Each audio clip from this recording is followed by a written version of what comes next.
All right, again, thank you for joining us on another episode of the LTC EdTech Webinar Series. My name is Brian Bates. I'm Digital Learning Coordinator with the LTC. Mindy's back again for another week to share some more expertise, this time in a different area, talking about E-rate today. Just a couple quick reminders as we get started. First, this webinar is being recorded, and you'll receive a link to the recording in your email that you used at registration tomorrow. Also, if you have questions at any time, go ahead and click on the Q&A box in the Zoom tools at the bottom, or you can type the question out in the chat box. Excuse me. If you have questions you want to ask, you are muted right now, but you will have the opportunity to unmute yourself at the end of the session and ask away those questions there. But without wasting any more of Mindy's time, I'm going to go ahead and turn it over to Mindy so she can get started. So take it away. Thanks, Brian. I'm going to go ahead and share my screen. And I will pop up my presentation and go from there. So thank you all for joining us today and spending about 20-30 minutes with us. We are going to talk about E-rate PIA review today and how to prepare for that E-rate PIA review that you're either in or about to be in. For those of you who do not know me, my name is Mindy Fiscus, and I am the Digital Access Coordinator for the Learning Technology Center of Illinois. So as part of that role, I am one of your 2 state E-rate coordinators, as well as a participant in a couple of national organizations, namely the State E-rate Coordinators Alliance, or SECA, as well as the State Education Technology Directors Association, CETA. So happy to be here today and to share some insight with you. First, about the LTC, if you have not joined our LTC community, now is your time to do that. You can join the community by going to our website at www.ltcillinois.org, and then from the top menu bar, choose Stay Connected and then Community, and you'll see a little button like this that says LTC Community, and by clicking on that button, you can join us on our mobilized platform to communicate with like-minded individuals across the state. There is an E-rate group as part of that community. There are also groups for IT conversations and curriculum integration conversations, as well as Future Ready. So please do check out the community and join today. It's been hugely successful since it took off earlier this calendar year. All right, Brian, I see like little dots at the top saying there's a question, so feel free to interrupt me if you see a question on your end, so I don't have to get out of the full screen.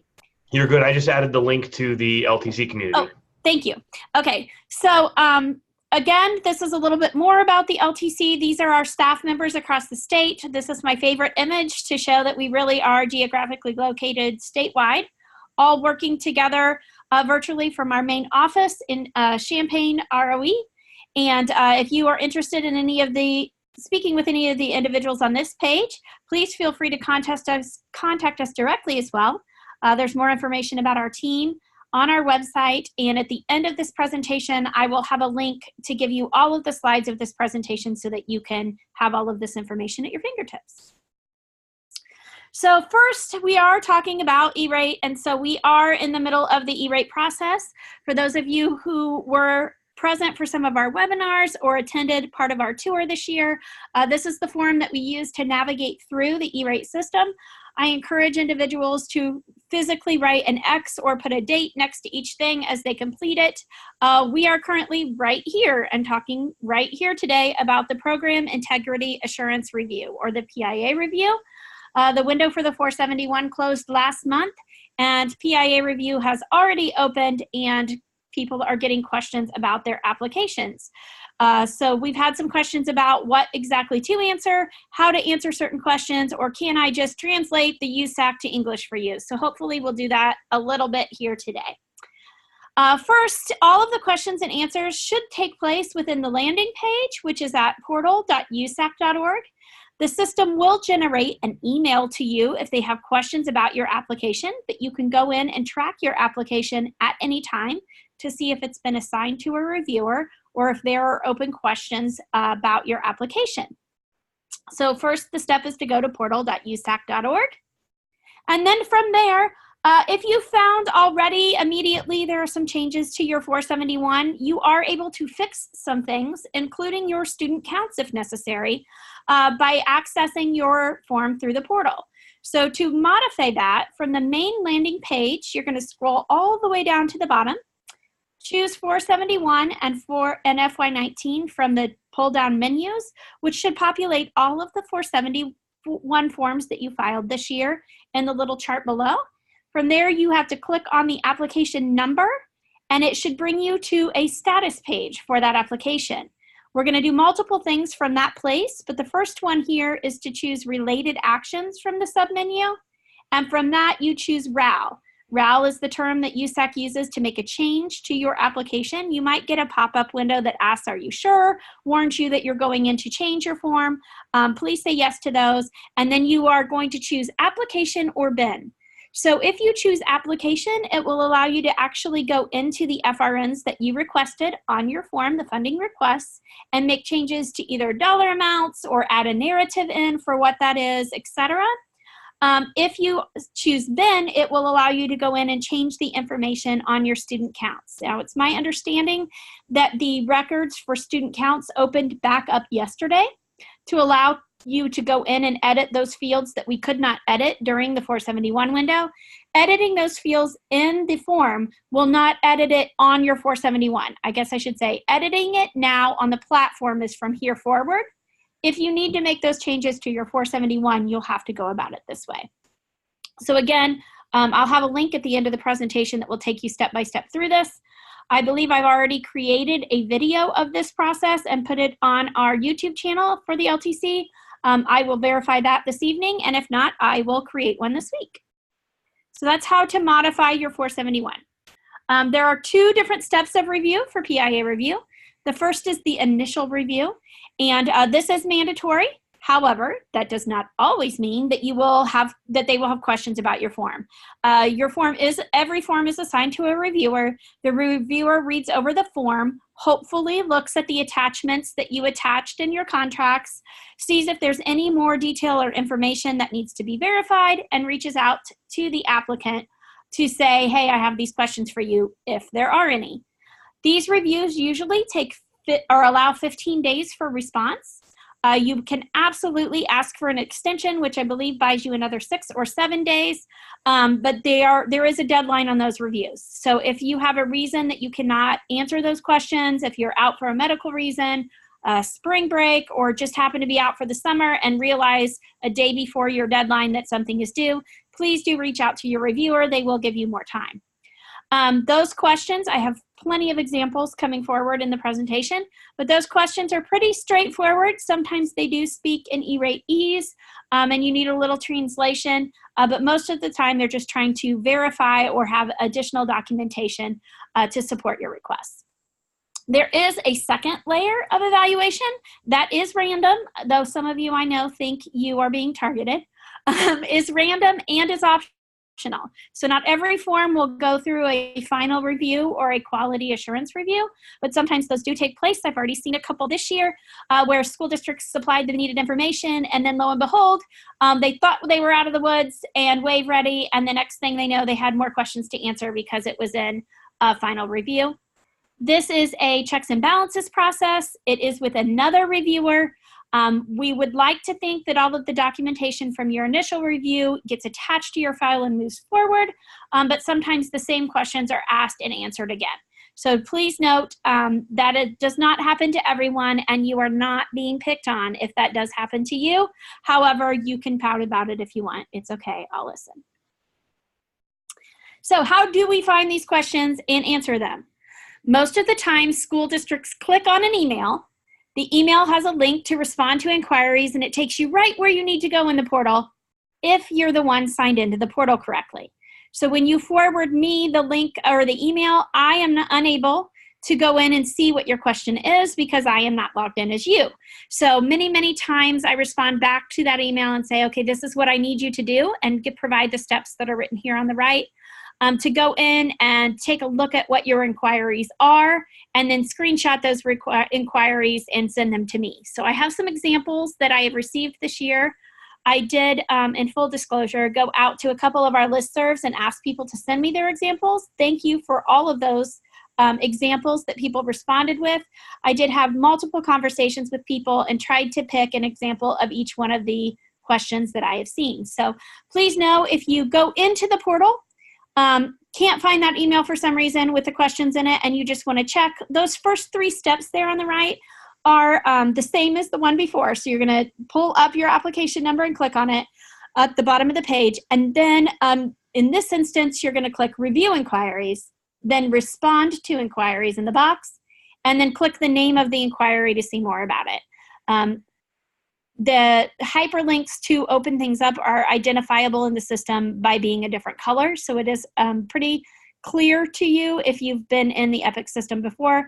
Otherwise, I do navigate people towards their questions frequently in the spring months of the year. Here is our first type of question.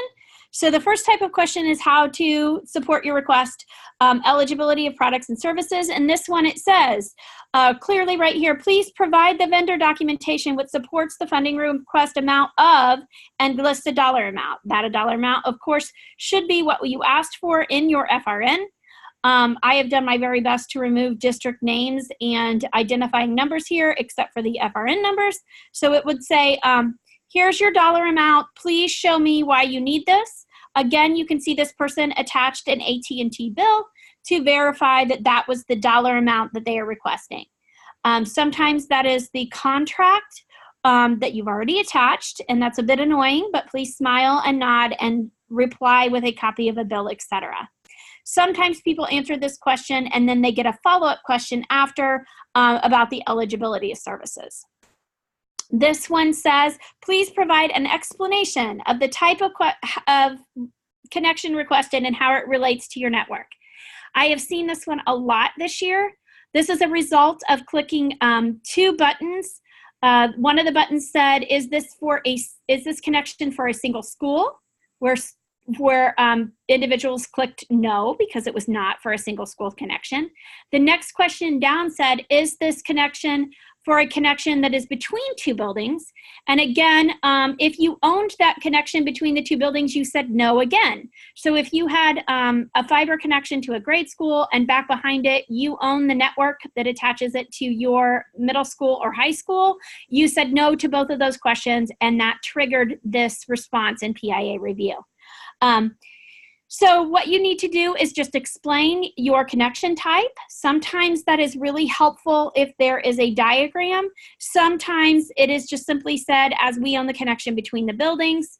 Sometimes it's just a simple explanation to say, this was for more than one building, but not all of my buildings, and that's why I have 2 separate connections. Really, it's just an explanation to them of why both of those boxes were checked no. I suppose the default in the system is to have yes on one of those 2 answers. And so we're seeing a lot of that this year. It's also sometimes checked inadvertently when we have a connection that serves both buildings and that WAN connection is connected in between. So you have a contract with, say, a cable company, Spectrum, or someone who connects in your entire district, and that connection bill covers both the access to the world and the access between your buildings. In that instance, we probably should have clicked yes on the second box, but some school districts didn't want to click that because that was also their connection to the world. So now's your opportunity to explain that out in PIA review. Don't stress. Please note that this person did indicate, please let me know if you have any additional questions or need more information. It's always a nice way to handle a PIA review, especially if you have something that may be confusing on their end to understand. This next one is an example of a school district that USAC doesn't really see on their list.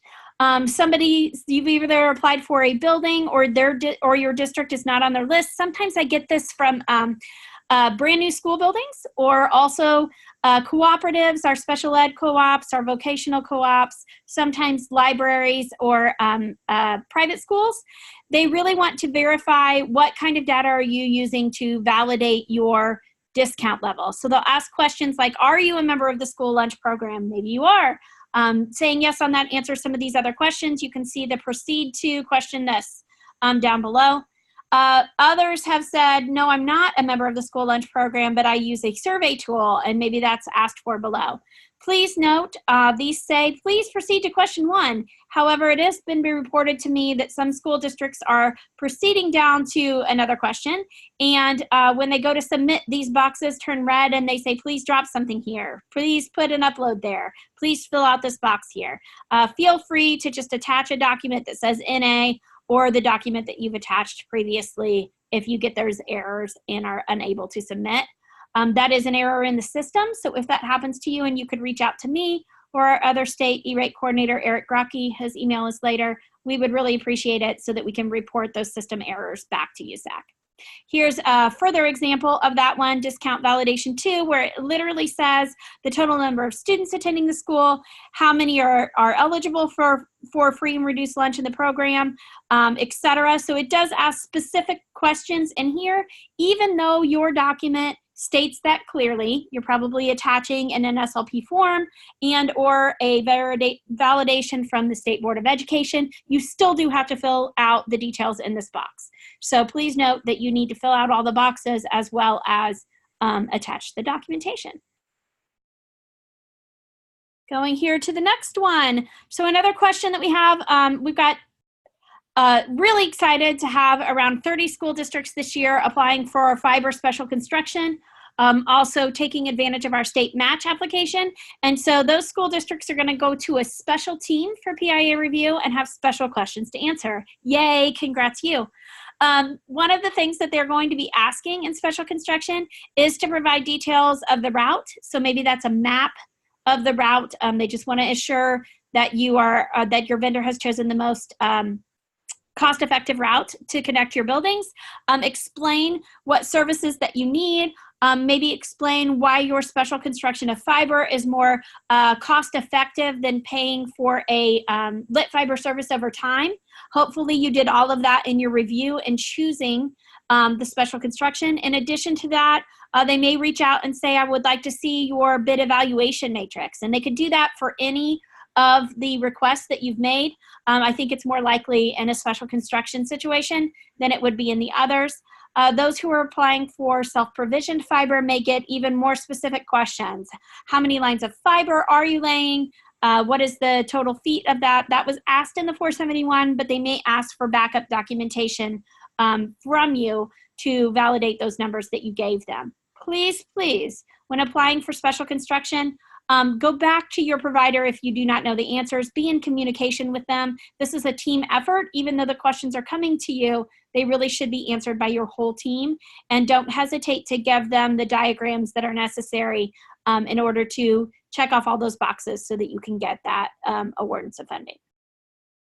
Another one for fiber, it says, please provide a copy of the cost comparison. So again, if you did a cost comparison, if you have a spreadsheet for your evaluation, if you just want to write out a paragraph of it's going to cost us $30,000 a year to stay with what we have and a total cost of $3,000 a year by owning our own fiber after this build, please do attach that as much information as you can.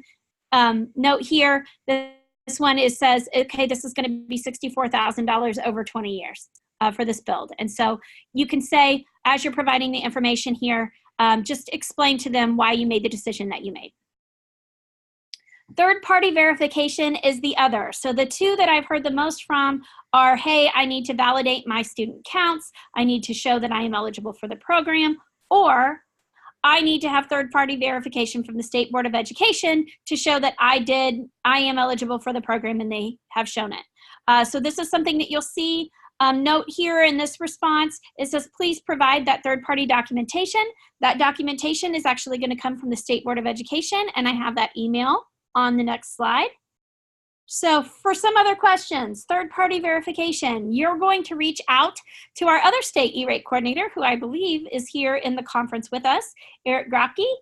His email address is provided here on the screen. So you're going to reach out to Eric in an email and say, hey, they're asking me for third-party verification. What can you do? He may respond back to you with some questions about which particular district it is, and these are the buildings I have for the district. Does that look right to you? I do know that Eric was communicating with USAC directly to provide them a sort of batch file to kind of limit these requests in the future. So hopefully these will be limited moving forward, but we have had a lot of the requests like that this year. In particular, on a side note, if you are a special ed co-op, a vocational co-op, some kind of a different instance that is maybe has classrooms inside of other schools or something, please feel free to reach out to Eric and I and explain your situation if the numbers aren't matching up just exactly. If we can better understand what it is you need, we can help provide you the documentation that you need. Bundled phones with internet. So phones are no longer eligible for the program. If you get a request and your internet and phones are bundled together on your bill and you've entered in the whole amount, USAC is going to question that. Please, in the future, use your entire bill amount on the eligible services line in the 471 and the ineligible amount as your phone bills so that they can clearly see the whole bill is $500 a month. 100 of that is phones. The rest is internet, something like that. You will be asked to provide documentation in the bill. If your dollar amounts match up exactly to that bill, they will go ahead and move forward with that with the internet amount. If you have not subtracted your phone from that bill, they will figure and subtract the phones for you. So the lesson learned here is better for you to do the math on your end than have USAC doing the math for you after the fact. Services look like duplicates. So we do have some school districts who have a couple of different connections into a building. Sometimes that's a main connection for student use and maybe a side connection for virtual learning opportunities or a side connection for a nurse's office, a security guard. Maybe the district office operates off of that second connection. Sometimes we have a connection coming in in the district on one side from one provider and another building in the district that is better served by another provider, and then a connection between the two. So if it feels like USAC is questioning services, it probably means because they're wondering why you have two internet providers, and you'll need to explain the reasons for that. If you have any questions about that, do reach out to me. Duplicative services are not eligible for E-rate. So if you have two connections for the purpose of redundancy, that is not an eligible expense, and you will have to remove one of those services if that's your reason.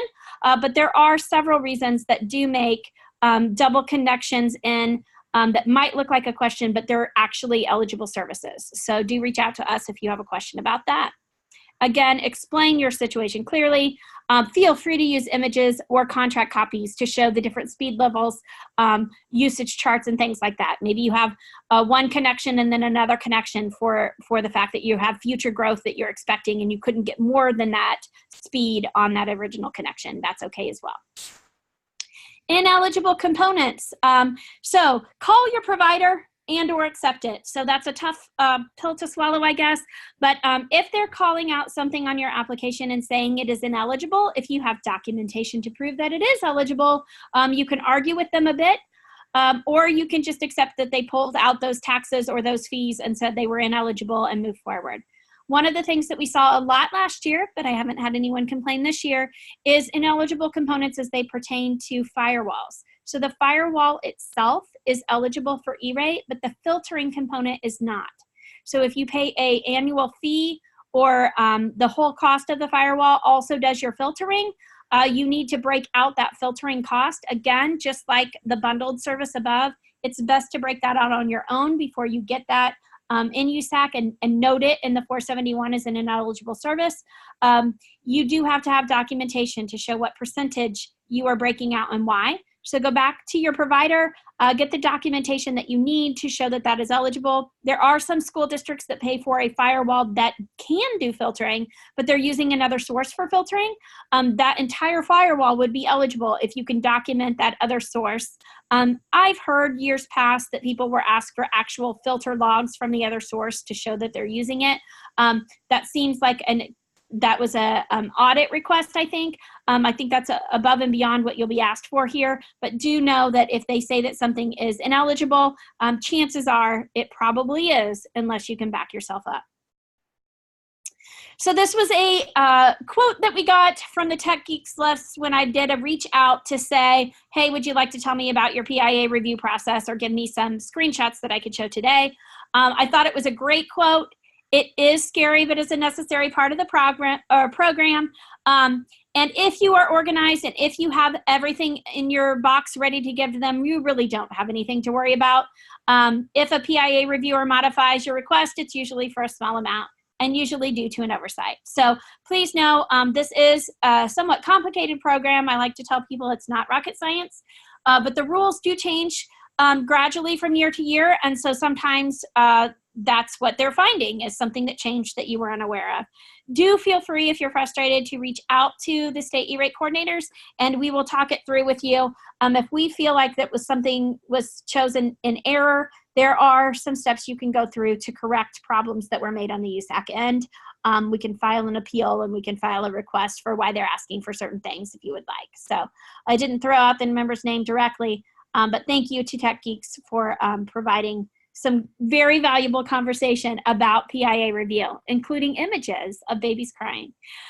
So you can, please know, you are within your rights to ask for more time, to ask for clarification of something, to speak with a manager. So if you feel like the direction that you're being taken by your USAC reviewer is not the right one, they're saying something's ineligible and you really feel like it is, please feel free to ask to speak with a manager prior to a denial. You can also reach out to your state coordinators for translation from USAC-E's to English, for documentation if you need it, and also for advocacy. So if you feel like you're really getting a runaround, you're waiting for a long time on something, you met their 15-day deadline, but now it's been 40 days since they've communicated with you, please do reach out to us and let us know. We can investigate things on our end as well. What happens next? So after you make it through the PIA review process, this is what it looks like at the top of your screen. It says that you are wave ready. Funds are released in waves. They do a batch at a time. We are told that waves will start flowing out and approvals will be sent as soon as May. So we're expecting that any time now. So as they start sending wave fundings out, you will be notified in a funding commitment letter that your services are approved. When that happens, you need to then file our next form, the 486. So this is my simplified chart from the one we saw earlier. We filed the 470 to say I'm thinking about services, the 471 to say I want them, and the 486 to say yes, those are funds I want. I know I'm running a few minutes after. I apologize because we started a few minutes late. The most missed form in the process is that 486 form. Please do file before you purchase and read the certifications. There is a certification on that form that says, I participate fully with SIPA requirements. And then two right after it that say, I don't have to because I'm special, or I have a waiver for some other reason. Please do not check all of the boxes, read them, and choose the most appropriate box for you. The last step is invoice review. After you submit your BEAR form, which the school district submits, or the SPI form, which the vendor submits to get your payments paid back to you by the federal government, sometimes they request an invoice review and they'll ask for invoices and or payments to show that those bills were paid. Those invoices must match your 471 bids and contracts. If they do not, if you got a different model number, if the totals are different, etc., you may file a form 500 to adjust the models, etc. But you should file that form before filing your 472 or SPI form. Otherwise, you run into the situation where you're waiting for them to deny that form in order to file the 500, and then you have to file the form again. USAC can deny funding if the items do not match.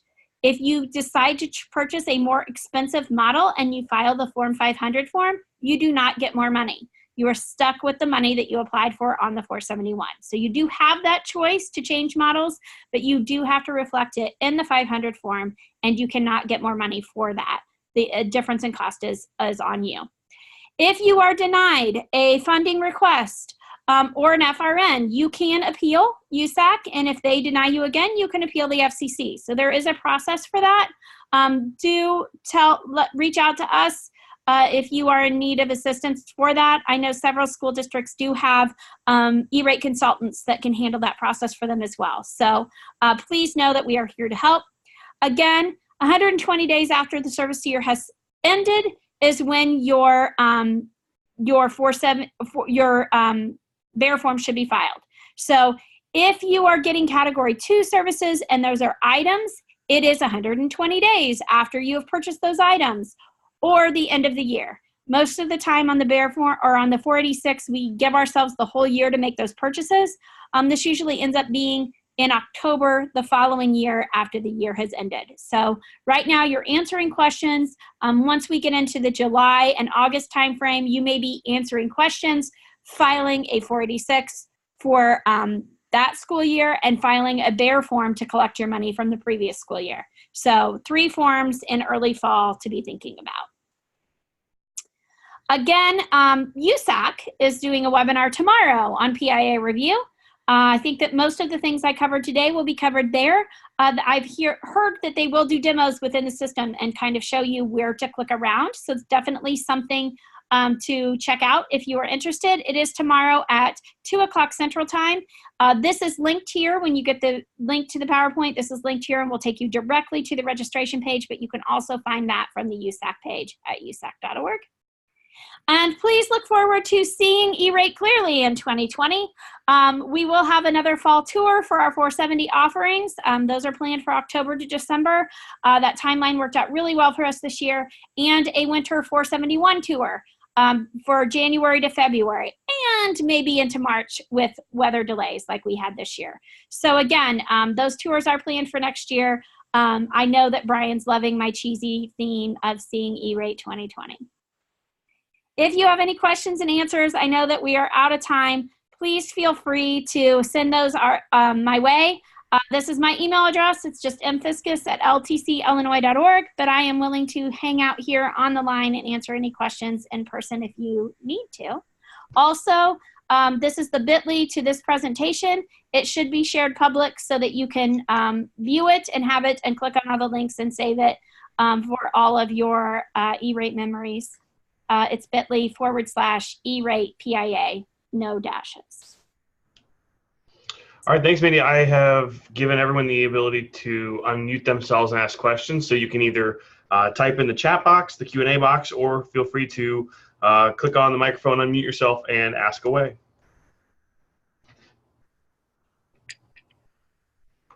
Brian, are you ready to see E-Rate clearly in 2020? I love it. I think that's great.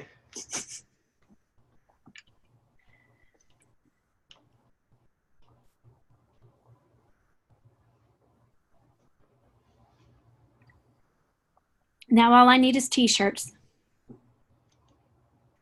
Still working on that. Be the new giveaway. Yeah. Okay. I don't see any questions in the chat box, and unless anybody else has any questions, Mindy, thank you for joining us. I'll make sure to put that bit.ly link in the email that goes out with the recording as well, so that they can click on it and open it up right off the bat. Otherwise, thanks for joining us, and we will see you next time. And everyone enjoy a nice afternoon. Yep.